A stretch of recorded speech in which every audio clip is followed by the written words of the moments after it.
My speech is about the life of a German corporal who fought in World War I, received two medals, joined the German Workers' Party, led it, and participated in World War II as leader of Germany. In other words, my speech is about Adolf Hitler. We all have an idea about the events of the Second World War, but how well do we know Adolf Hitler and his rise to power?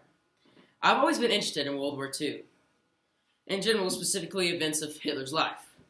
I've read many books and articles, watched films about Hitler and his life, his rise to power, and the Second World War. Since none of us would be interested to be retold the story of the Second World War, I will concentrate mainly on Hitler's rise to power, which occurred between the two world wars. I would like to share with you Hitler's rise to power from the end of World War I in 1919 to the Hitler's presidency in 1934.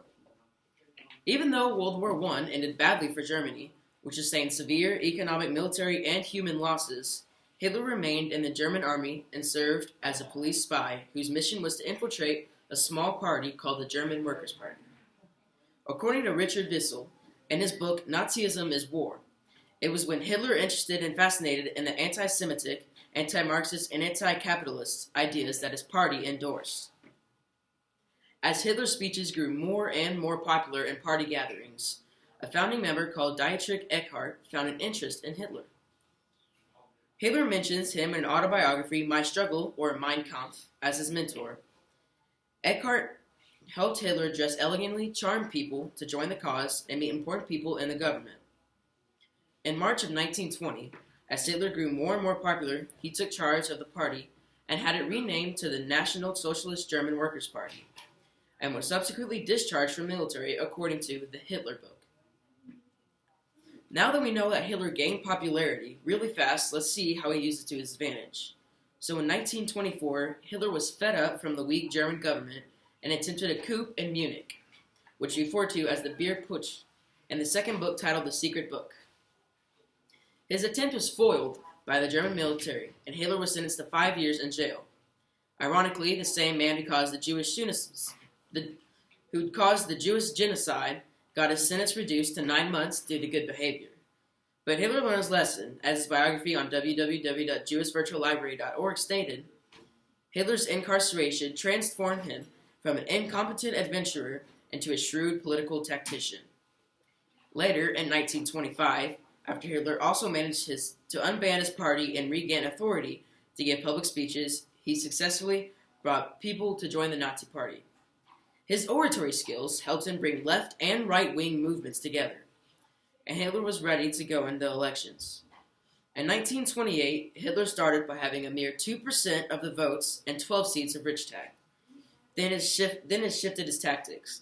Hitler won over the industrialists, the conservatives, and even the army circles. In 1930, he managed 18% of the votes with 107 seats.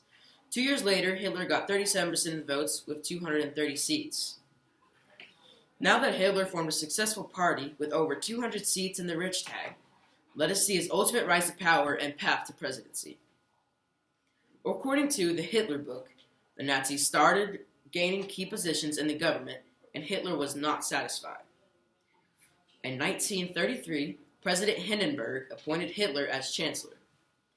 And as chancellor, Hitler helped the Nazi Party by eliminating his opponents, by banning the Communist Party of Germany, the Social Democratic Party, and later by declaring the Nazi Party as the only legal party in all of Germany. Then, in 1934, after President Hindenburg's death, Hitler assumed command as leader and chancellor of the Third Reich, having 85% of the votes. After taking control politically, Hitler started forcing military leaders to resign their posts, only to be filled by himself or other fellow Nazis so that all the country's powers would be left in the hands of one man, himself. In conclusion, even though Hitler had lifted the country from the economic depression it was suffering, he got greedier and took his power hunger to a whole new level. A war in all of Europe, which led him to a downward spiral costing him the war, the country, and his life. My purpose was not to inform you on the details of Hitler's rise to power, but also of the tactics behind it. How could one man gain so much power so fast? In his book Mein Kampf, Hitler said that the answer in his power of persuasion was by inspiring speeches. His oratory skills led the German people to trust him to run their country. If a man who later killed millions of Jews was elected president due to his oral skills, what would people possessing these same oral skills but with good intentions later do in life? Thank you.